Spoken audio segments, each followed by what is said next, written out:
Todos os anos acontecem cerca de 22 grandes tiroteios nos Estados Unidos. Eles costumam ganhar repercussão internacional porque acontece entre cidadãos comuns. E isso suscita aquele antigo debate, e sempre muito presente, sobre a regulamentação ao acesso e posse de armas de fogo nos Estados Unidos. O meu nome é Alexandre Gama e no vídeo de hoje eu vou explicar para vocês como é que, para além das estatísticas, surge a cultura de valorização e posse às armas de fogo nos Estados Unidos.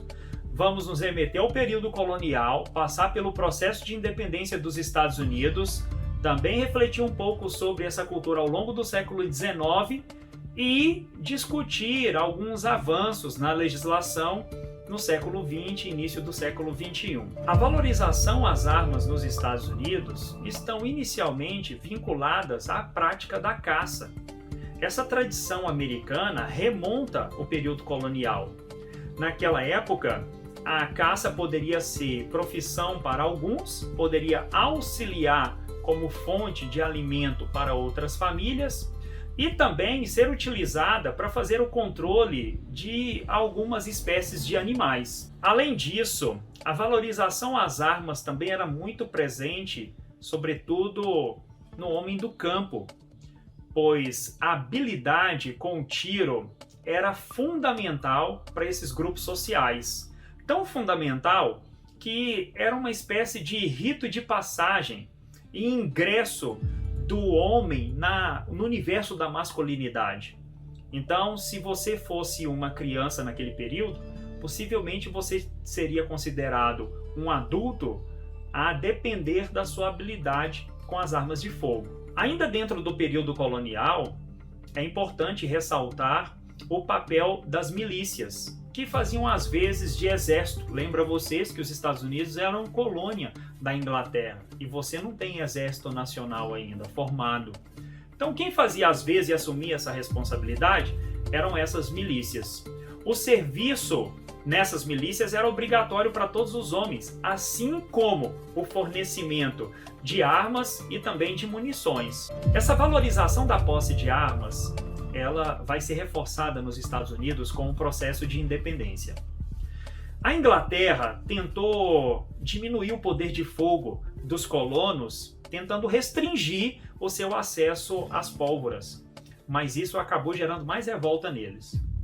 Junto com isso, vamos pegar alguns pensamentos que foram fundamentais dentro desse processo emancipatório norte-americano. Por exemplo, o pensador, filósofo inglês chamado John Locke é essencial para compreendermos a alma do norte-americano. O Locke diz que, ao contrário do que muitos imaginavam, que o Estado tinha todo o poder sobre os seus cidadãos, ele vai inverter essa lógica. Na verdade, a soberania reside no povo. E o Estado, ele é fruto de uma concessão dos cidadãos. E qual é o sentido de ser do Estado? O Estado existe para garantir o que Locke chama de direitos naturais do homem. E quais direitos são esses? O direito à vida, à liberdade e à propriedade. Na obra de Locke, intitulada Segundo Tratado do Governo Civil, ele diz que todas as vezes que o Estado ameaçasse esses direitos e fosse descambelhar para uma tirania, os cidadãos teriam o direito de pegarem armas e se rebelar contra o Estado. O direito à rebelião é garantido dentro do pensamento de John Locke.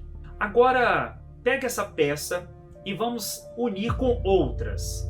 A Declaração de Independência dos Estados Unidos chega em 1776. 11 anos depois, a Constituição norte-americana, em 1787. Mas, o mais importante, em 1791, os norte-americanos vão redigir a segunda emenda à Constituição. Essa segunda emenda determina que o cidadão tem direito a fazer a sua autodefesa. E vai fazer essa autodefesa tendo acesso e posse de armas. É esse o argumento que sempre é levado em consideração quando se discute atualmente nos Estados Unidos se o Estado deve ou não regulamentar o acesso a armas de fogo. O argumento é que a segunda emenda nos garante o direito à autodefesa e o Estado não pode nos limitar nesse sentido.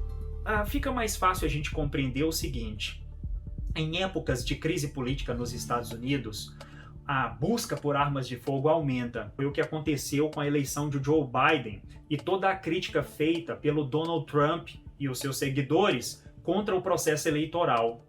Entre a eleição de Biden e aquele fatídico dia da invasão do Capitólio, nós tivemos o aumento de vendas de armas de fogo nos Estados Unidos. Por quê? Porque isso é o que define a maneira de pensar do norte-americano. O meu direito está ameaçado por esse caos que eu vejo ou que eu vislumbro. Então, eu preciso ter acesso a armas, eu vou comprar armas de fogo, porque eu vou fazer a minha defesa. E caso o Estado descambele para a tirania, eu tenho direito à rebelião. É isso. Não tem como entender essa política de armas norte-americana sem compreender tanto a segunda emenda de 1791 quanto o pensamento de John Locke, que influenciou todo o processo de independência dos Estados Unidos. Tá entendendo agora? Mas vamos dar um salto. No século XIX, as milícias armadas ganham mais força na esteira da marcha para o oeste e para a anexação de territórios, sobretudo ao sul, que foram retirados das mãos do México e anexados ao território norte-americano.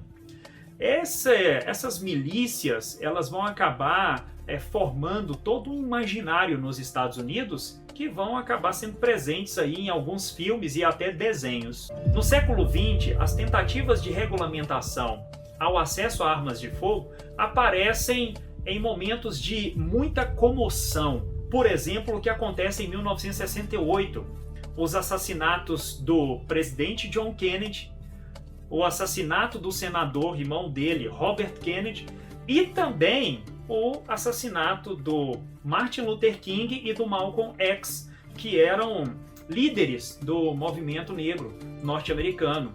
Logo depois desses assassinatos, nós temos a aprovação da Lei de Controle de Armas de Fogo nos Estados Unidos. Mas não demorou muito para que os proprietários de armas de fogo se organizassem também para poderem promover os seus interesses, como com a criação em 1971 da Associação Nacional do Rifle.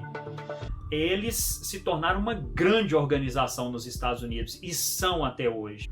Os membros dessa associação vão influenciar fortemente a política norte-americana.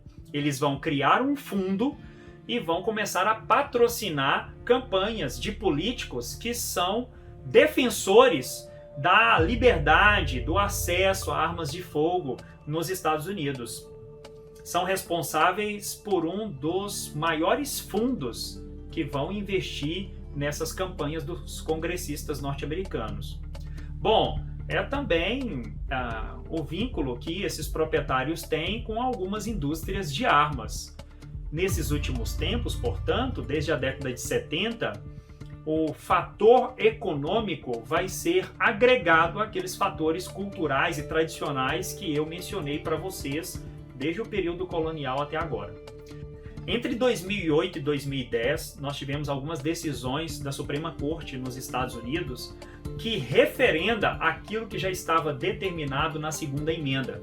Havia um debate sobre quem é que pode ter o acesso a armas de fogo. São milícias ou é o indivíduo? Esse debate se arrastava desde o século XIX e foi resolvido por meio dessas decisões.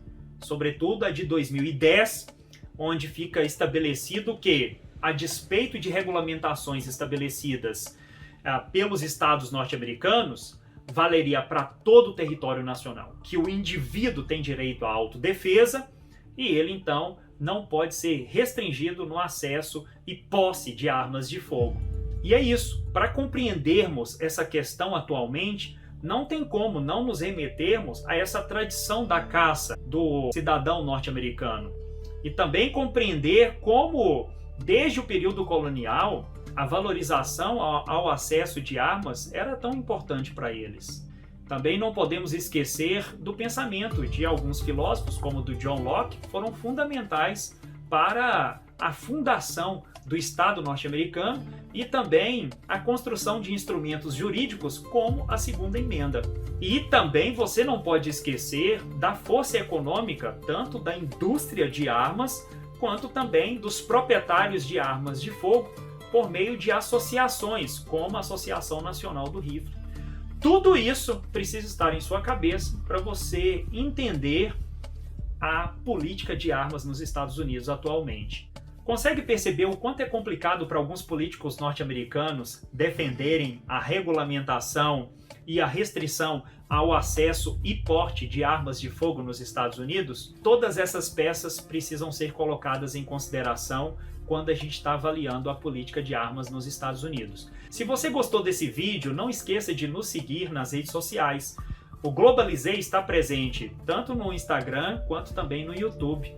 Curta a nossa página e o nosso canal e a gente se vê na próxima. Um abraço.